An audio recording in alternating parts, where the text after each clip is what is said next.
Tales of ghosts are as old as the hills, and even if you don't believe, they always make for good storytelling on dark, stormy nights. But if the tale is told right, not only does it send shivers up your spine, but it makes you start to question, could it be real? So if you believe that cemeteries, civil wars, and jealousy murders make for good ghost stories, be prepared to be scared. You're about to witness a recipe for the dead rising. Our tour of America's haunted hotels kicks off with one of the most famous and beautiful hotels on the West Coast. And because this hotel's first class, people are dying to get in. When the Hotel del Coronado was built in the 1880s, crowds of people used to picnic at the site just to watch this masterpiece of Victorian architecture go up. More than a century later, crowds still come to enjoy this elegant destination hotel, and with good reason. It's conveniently located on the small island of Coronado, just off the California coast, a short drive from the great restaurants of San Diego.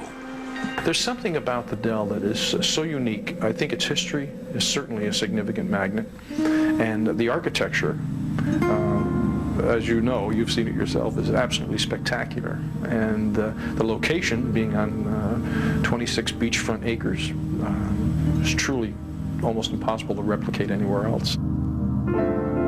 And for the last 100 years, the Coronado has attracted big names from all over the world, including world leaders, crowned heads of Europe, as well as American royalty. The Hotel del Coronado has even doubled as a movie set, like in the Hollywood classic Some Like It Hot, starring Marilyn Monroe. But this hotel's most famous guest might be a permanent resident. She's a Victorian beauty named Kate Morgan. I definitely believe that Kate haunts a hotel. But will you believe it too? The eerie tale begins as mysteriously as it ends.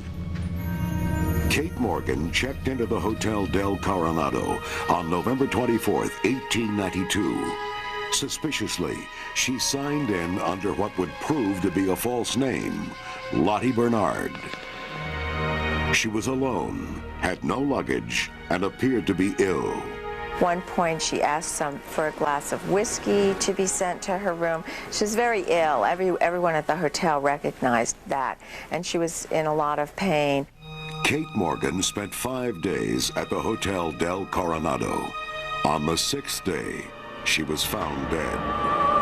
Kate's body was actually found here the morning after she killed herself by a hotel employee. After discovering her body, he alerted everyone at the hotel. Then they began the painstaking process of trying to figure out who she was and where she came from.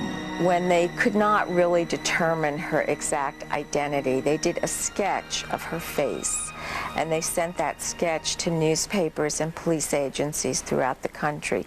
The newspapers around the country began calling her the beautiful stranger because of the mystery surrounding her identity. Finally, the police received an anonymous letter identifying her as Kate Morgan from Iowa. The news shocked the country. Suddenly, Americans became entranced by this mysterious woman who traveled alone, without luggage, and with an alias. You can imagine what a traumatic and kind of scandalous event this was back in 1892. Gradually, they pieced together the background of this tragic beauty. She and her husband used to ride the trains around the country and gamble. And she supposedly posed as her husband's sister so she could distract the gamblers, and then he would make money off of his competitors. But on the train to San Diego, Kate and her husband had a fight, and he left her. At the Hotel del Coronado, she waited, hoping he would join her. Finally, Alone and desperate, she gave up. Though Kate Morgan has been dead more than a century, she apparently has never left the Hotel del Coronado. She was young, she was brokenhearted, she was on her own, and she killed herself. And I like to say, you know, even a Hollywood screenwriter couldn't come up with a better potential ghost than that. Over the years, countless visitors to the Coronado have reported seeing, hearing, or feeling Kate's presence. Karen Lakis is one of them. As I'm putting the key in the door, I'm glancing over my right shoulder, and I glance over and see this beautiful, beautiful, stunning woman who's also putting the key in her door. And we nod as if to say goodnight. We don't speak. And I take one step into my room and realize that this is not a woman of our era. She was a woman dressed in a beautiful Victorian gown. Her hair was done up. She was absolutely magnificent. And I realized that I had seen a ghost. And many other hotel guests have made the same claim. Kate seems to appear most often in the room where she stayed during her last days. Hi, good afternoon. Welcome to the Dell. The Coronado's doorman, Wayne Wright, was showing curious tourists through the room when he noticed something very unusual. I'm standing about probably 4 feet from the actual bed, and I looked down and I noticed that there was an imprint of a person actually lying, like someone was lying in the bed. There was the shape of the body, and then in the pillow there was an indent. I just reached down and grabbed it and just tried to pull, and it wouldn't straighten out at all. At that point I was like, okay, obviously not the professional to deal with this. Later that evening, a couple staying in the room said they had their blankets jerked away from them in the middle of the night. The wife remembers having the covers taken away from her, but she thought her husband was hogging them. And only the next morning did he say to her, "Did you see what happened?" And what he saw was the outline of a woman ripping the sheets and blankets and bedspread off the bed.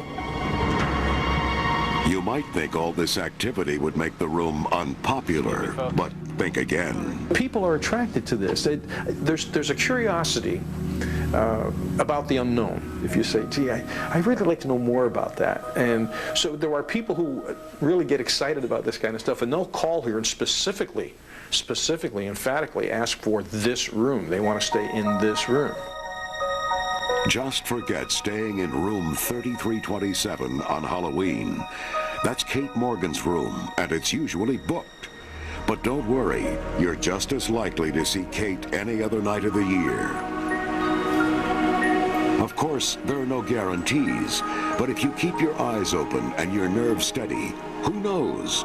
You just might meet the beautiful ghost of the Hotel del Coronado.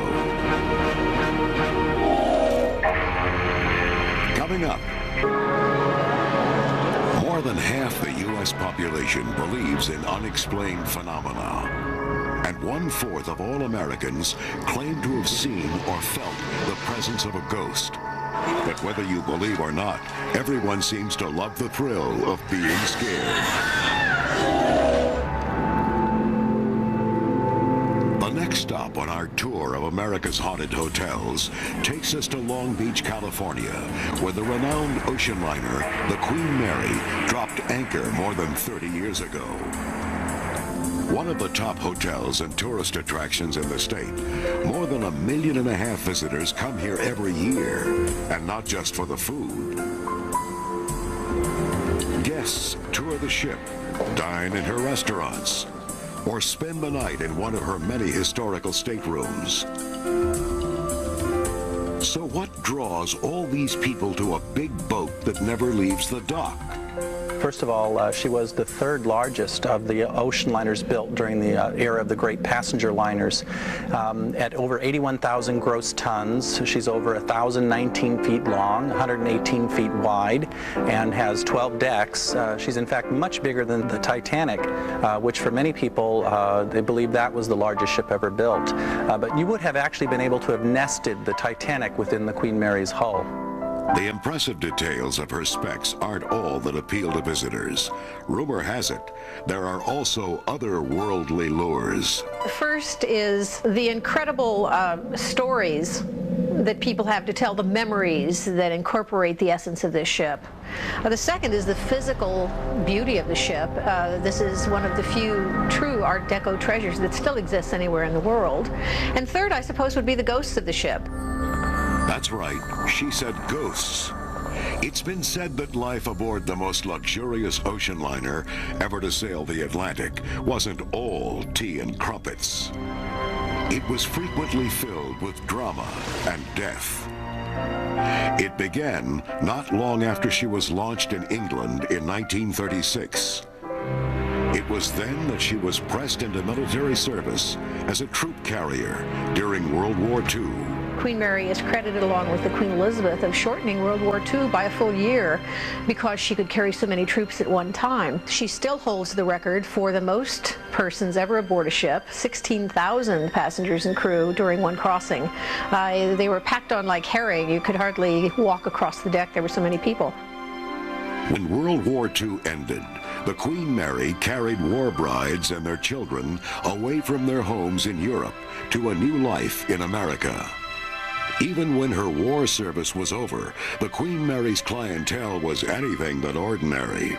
Film stars such as Bob Hope, Elizabeth Taylor, Fred Astaire, probably the world's most famous romantic couple, the Duke and Duchess of Windsor, traveled frequently on the Queen Mary.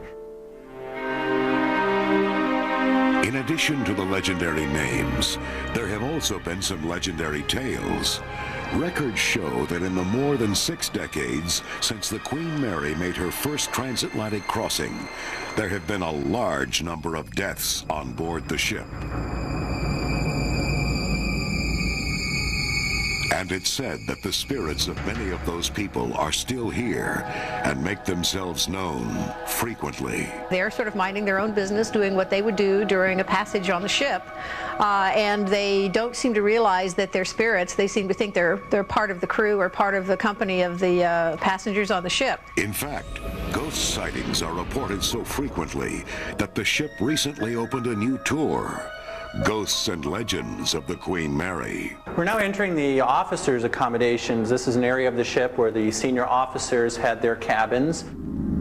And every part of the ship is said to have its own dark story to tell. 1947, a senior second officer accidentally drank some tetrachloric acid, thinking it was gin, and actually poisoned himself to death. Since that time, there have been reports of ghostly sightings in the officers' quarters and also in the bridge and wheelhouse directly above us. And that's just the beginning. One of the bigger parts of Ghosts and Legends is that it's in the lower forward areas of the ship, which have not been open to the public since the ship arrived here in '67, and before that only available to the crew members. So the public has never been in these areas. There are boiler rooms and storage areas way below the waterline. This dark and creepy underbelly of the ship is the last place you'd want to be trapped. A perfect place to tell a ghost story, I should add. We're now entering a part of the ship known as the isolation wards. These were hospital facilities that were designed to take care of passengers who were discovered to be traveling with communicable diseases. It's also been documented that the isolation wards were used as a holding area for stowaways that were arrested traveling illegally on board the ship. But rather than being jailed here to face the consequences, some of them committed suicide. And one of the most famous ghost stories is reported to have happened right here. Down in the depths of the Queen Mary shaft tunnels is watertight door number 13. And in July of 1966, a very tragic accident occurred here involving a young fireman's apprentice. The young man opened the door to get through but got caught by it. And you can see by the size of the door and also these massive gears, it would be very painful. The door came back on him and trapped him in here. He was crushed to death.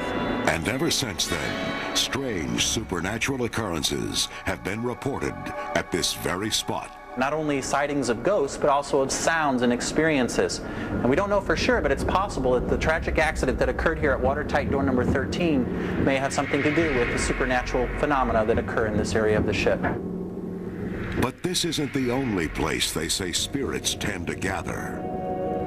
Many believe the swimming pool is the most haunted part of the ship. People claim to hear laughter, splashing water, and wet footprints, even though there is no water in the pool. There are some psychics that believe that there are over several hundred ghosts that occupy this area of the ship. And they believe that there's a vortex into another dimension by which these ghosts come and go. And it's this poltergeist epicenter that people from miles around hope to catch a glimpse of. Well, some of the oldest stories that I've ever heard of reports of ghostly activity in this area involve a woman in a swimming suit.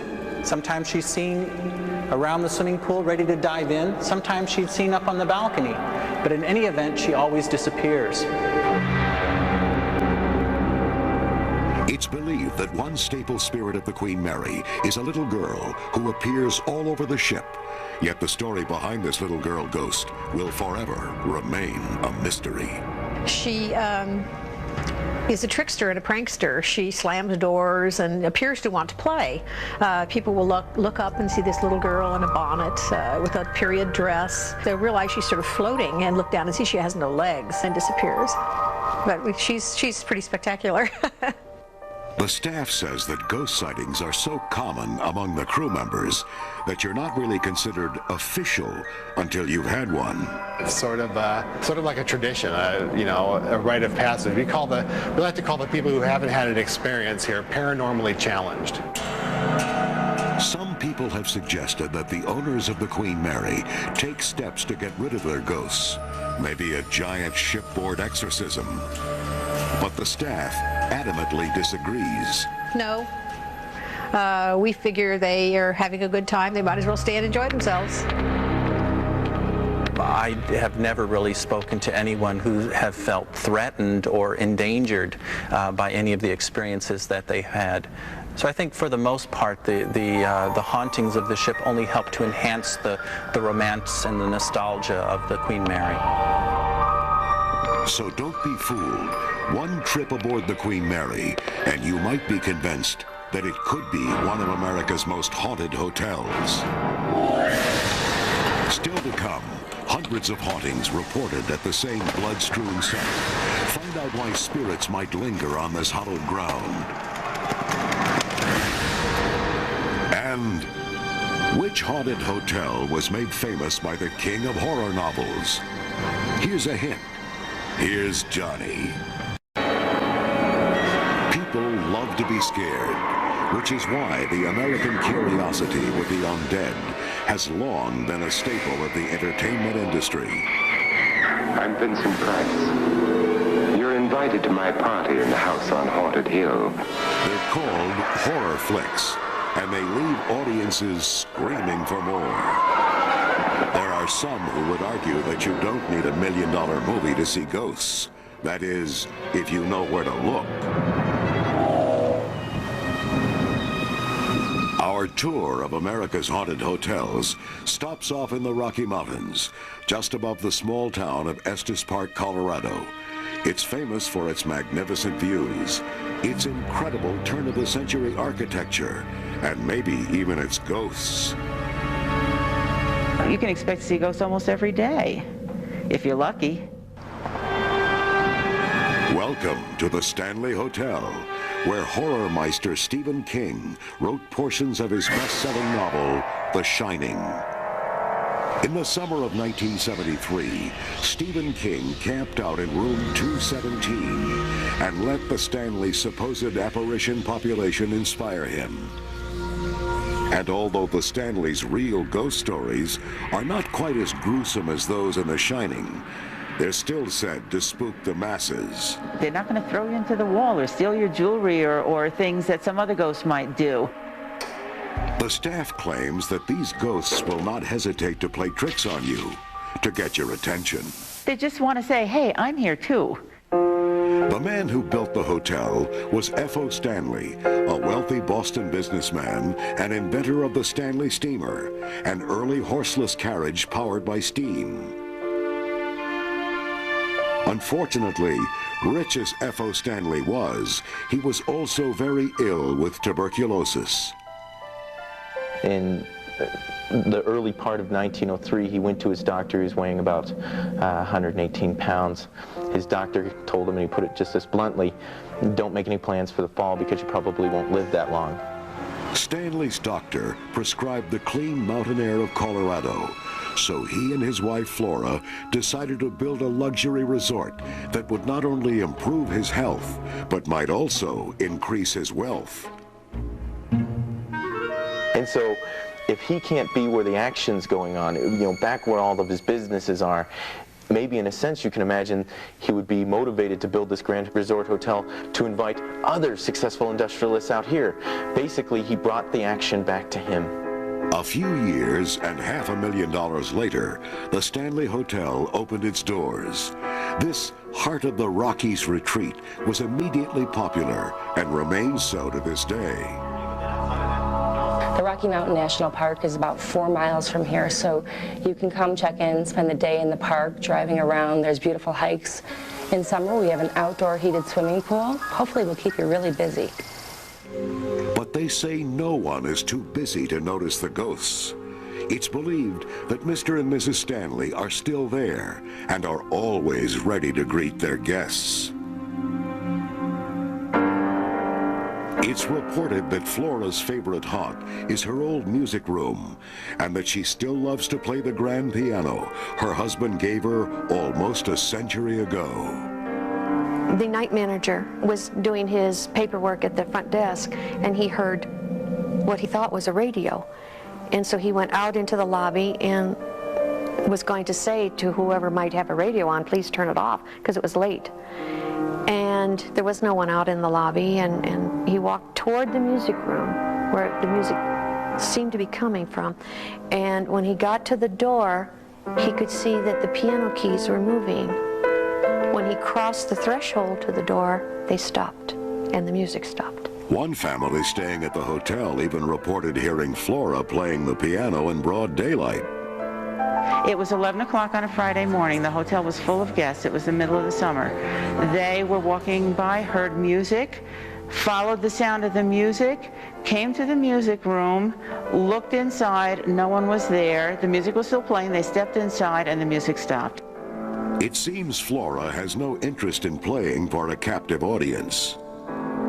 It's also been reported that Mr. Stanley's favorite room, after all these years, is still the billiard room. It was during one of our tours, and the ghost of F.O. Stanley started to materialize behind one of the people on the tour.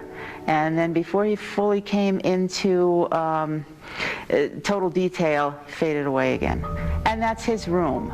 The Pinion Billiard Room was his room where he liked to more or less hang out and play billiards and talk with his guests. But the staff also insists that the Stanleys like to keep a close eye on their employees. As a matter of fact, our front office manager was just saying that she was standing at the front desk, nobody was in the lobby, and she looked up and F.O. was standing in front of her with a long black jacket down to his knees, and she knew it was F.O. The most amazing story that I've heard involves F.O.'s picture being thrown across the room to land in a soiled spot on the carpet. And so we all assumed that perhaps Flora was upset with the spot on the floor and wanted that cleaned up. For most guests, the most interesting part of the ghost tour is the 4th floor. In the old days, servants of the hotel guests stayed up there. The corridors are narrower, the rooms smaller, and the ghost stories even more eerie. Paranormal research suggests that at least 12 different entities reside at the Stanley, and stories conclude that occasionally they show themselves all at once. On another occasion, a bellman came around the corner onto this wing, and as he did, every single door flew open simultaneously.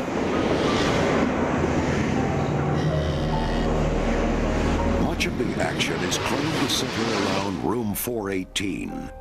This is where the cleaning crew routinely hears strange noises and finds imprints on the bed, even when no one has been registered for the room. And sometimes, guests report hearing children playing in the hallways. On one occasion, 2 separate couples checked out before they were due to check out because they said that they couldn't sleep all night because of the children playing in the corridor and making noise. Well, there were absolutely no children registered at the hotel that night on any floor. Years ago, word of ghosts at the Stanley Hotel might have ruined business. Today, it's a major attraction. I'd like to see something. I'd like to have some fun, but, I don't want to, freak out and go through years of therapy, So I'd like to see something and have fun, but nothing too traumatic. So if your idea of fun is seeing unexplained ghostly phenomena, you might want to get up your nerve and check into this scare palace. And while you're there, pay your respects to Mr. and Mrs. Stanley. They're always ready to entertain. Coming up, murder at a Louisiana plantation home results in an eerie ghostly legend when Haunted Hotels returns. At least once a year, Americans love to be scared. It's the celebration of All Hallows Eve, October 31st, better known as Halloween. But there could be some haunted houses to visit all year round.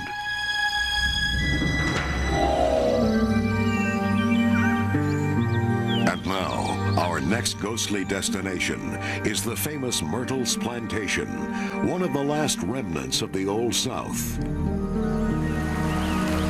The Myrtles is located in St. Francisville, Louisiana, deep in the heart of the mysterious Bayou Country. The Myrtles is known for its ornamental ironwork on the veranda, hand-painted stained glass, and even its ghosts. Hotel guests Holly and Mark Peretti had heard rumors about the place, but wanted to see it for themselves. When we got here today, we were walking around the grounds, and it's kind of creepy out there.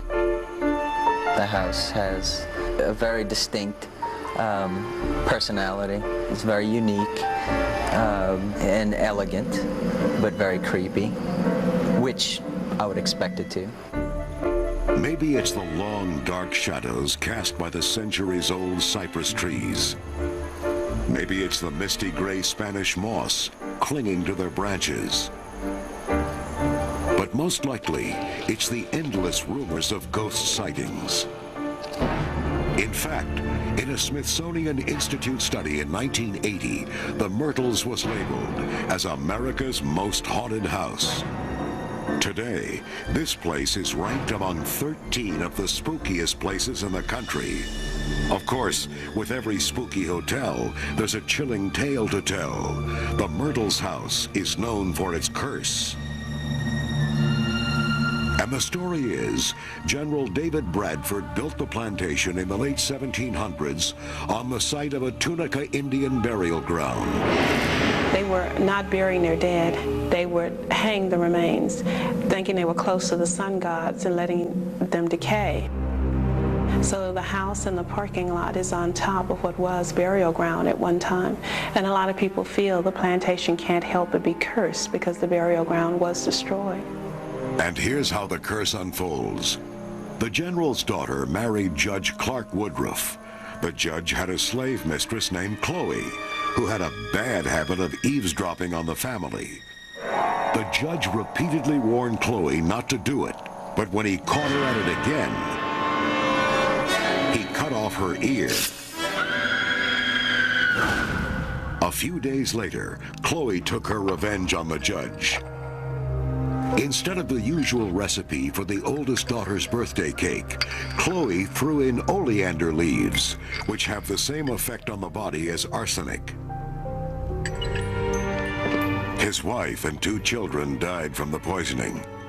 This is one birthday party the judge would never forget. But some say just because they died doesn't mean they left the scene of the crime. There are 3 of the ghosts, along with Chloe, who was the slave, who still live here. And it's these unseen inhabitants that people come from all over to try and catch a glimpse of. Some people even say they can see Chloe in the mirror and the judge's children skipping through the Myrtles' courtyard. Tita Moss and her husband have owned the Myrtles for more than 7 years. Before they bought it, they were told the Myrtles was haunted. They just didn't believe it. We thought that that was probably an advertising ploy. Having been a marketing major in college, you know, there's lots of hooks that you use. And we obviously were not afraid because we thought, gee, ghost, what a hook. That's great. Bet they get lots of tourists. Had absolutely no idea that it were actually a haunted home. But they figured it out for themselves. We had been here about 3 weeks when my 2-year-old sat up in bed and asked me to please get the little girl off the chandelier. I immediately thought, this is going to be fun. Later, Tita took photographs of the plantation. When they were developed, she noticed something strange about the pictures. So here is a picture that was taken for insurance. A lady shows up who's transparent. She happens to have a turban on. And as you well remember from the tour, Chloe always wore a turban because her earlobe was severed for eavesdropping. The lady Chloe murdered Sarah Matilda and the 2 children. Can you see that you can just see the boards right through her body? Yeah. It's easily seen. As she looked closer, more strange figures seemed to be staring down from the plantation roof. Can you see the little boy and the little girl right here on the roof line? Right there. Is that not remarkable? The other thing that makes this hotel different is that the Myrtles doesn't provide any television, telephones, or radios. So what you see, or rather what you don't see, is what you get. You want something to happen because it's like everyone is expecting you to come home with the story. And so you want something to happen, so you don't want to be like a wasted trip. But then again, I'm not so sure I want anything to happen at all. But when morning came, they had a story to tell. Shortly after they went to bed, they supposedly were awakened by the sound of footsteps. She was talking when it happened, and I didn't know she knew that I heard it. I kept it to myself because I figured if I acknowledged that I heard it, it would freak him out even more, so I just kept my mouth shut. But after that, I laid awake, my eyes wide open, running on pure adrenaline. Later, Holly claimed to have another encounter. I went back over to get the shampoo out of our room, and I didn't want to tell him this, but I swear, when I was walking back, I heard little, like, footsteps following me. What? Like light little footsteps following me like a little kid or something. I'm serious. Though Holly and Mark were scheduled to stay another night, they decided one night was enough. They were convinced the Myrtles was haunted. I did it once. I don't need to do it again. It seems the Myrtles has enough hair-raising tales to last this lifetime, and maybe a few more. Coming up next, in the bloody summer of 1863, more than 50,000 men died at the Battle of Gettysburg. Today, their spirits still haunt this hallowed ground on America's Haunted Hotels. Ghosts, ghouls, goblins. Are you a believer yet? On America's Haunted Hotels, you've heard amazing stories of ghostly apparitions. First, we checked into the Hotel Del Coronado outside San Diego, California, where a suicidal beauty has been haunting the halls for the past 100 years. Then, we hopped aboard the most legendary floating hotel in history, the Queen Mary, docked in Long Beach, California. The spine-tingling stories of accidental deaths occurring on this ship are not for the faint of heart. Next, we toured Stephen King's inspirational ghostly abode, the famous Stanley Hotel in Estes Park, Colorado. And we dared to venture into the Myrtles Plantation House, where the curse of the Tunica Indian burial ground took its toll on a Southern general and his family. Our tour of America's haunted hotels continues with a place steeped in American history. The fields are green and peaceful, the town quaint and charming. But on 3 hot July days in 1863, Union and Confederate soldiers fought the bloodiest battle in the Civil War, the Battle of Gettysburg.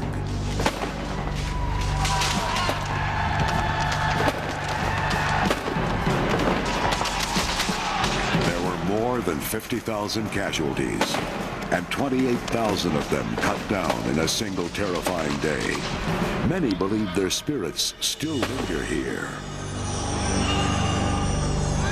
It's an element called sudden death syndrome. We had 55,000 soldiers who were exposed to sudden death syndrome, the traumatic death. They've been ripped from life at a young age, 15, 17, 19. They had unfinished tasks. And I think that their spirits are sticking around until those tasks are accomplished. Gettysburg is said to be the most haunted place in America.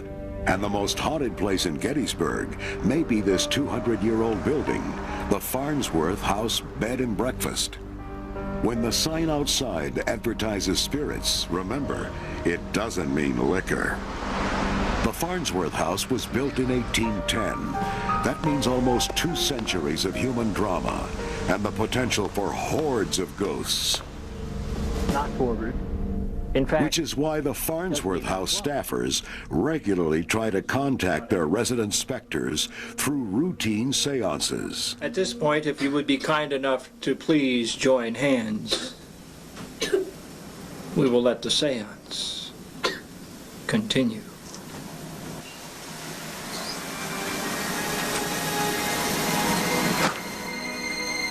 Most times, all they get is goosebumps. Other times, much more. For a relatively small structure, it's said that the Farnsworth House has a pretty hefty ghost population.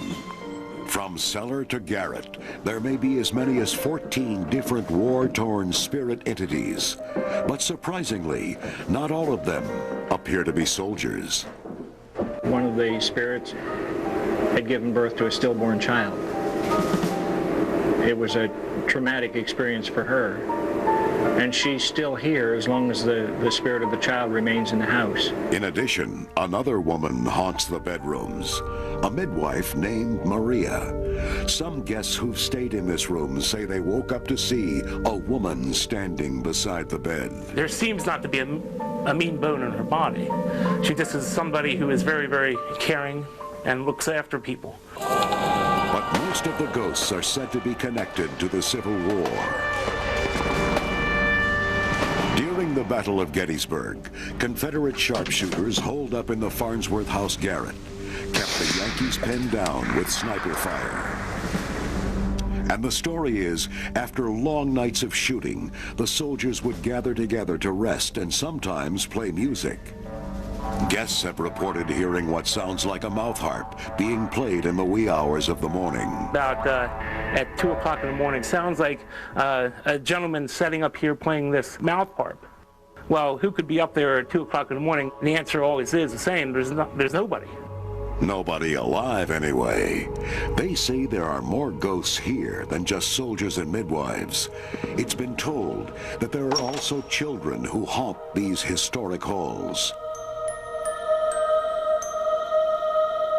In the early 1900s, a 5-year-old boy was brought into one of the bedrooms. He'd been run over by a horse and wagon right outside the Farnsworth house and was too badly injured to be moved further. 5 days later, he died, and it's rumored that his mischievous spirit still haunts this house today. It took only one overnight stay to convince this couple the house was haunted. The longer the night went, the more weird things happened. I felt like someone tickling my cheek, and then I felt like inside my ear, and like my face started going numb on the side. And I felt like chills up and down my body. Didn't sleep a wink. And as the night stretched into daybreak, the panic began to escalate from these strange feelings. I was petrified. I was like, every little sound I heard, I was like looking around the room, what was that? What was that? The feeling that I got was kind of like a mischievous child tickling your cheek and just messing with you. It was bone chilling. I was good until he couldn't take it anymore and woke me up. Once morning arrived, they thought the spooky ordeal was over. She left the room this morning, and I went to take a shower, and, you close the door behind you. When you take a shower, you take your clothes off, close the door. It's kind of common practice. And I'm in the shower, I look over, the freaking door's open. Needless to say, this couple left right after breakfast. They seemed to be in something of a hurry. Are you brave enough to dare a night in the Farnsworth house? Reservations are available for this ghostly Gettysburg Inn. If you visit the Myrtles Hotel in Louisiana, the Stanley Hotel in Colorado, the Farnsworth House in Gettysburg, or the Hotel Del Coronado and the Queen Mary in California, there are no guarantees that you will see a ghost. But if it does happen, there will be no doubt in your mind. When people talk about how do you know when you're in love? Well, you'll just know. How do you know that you experienced a ghost? You'll just know.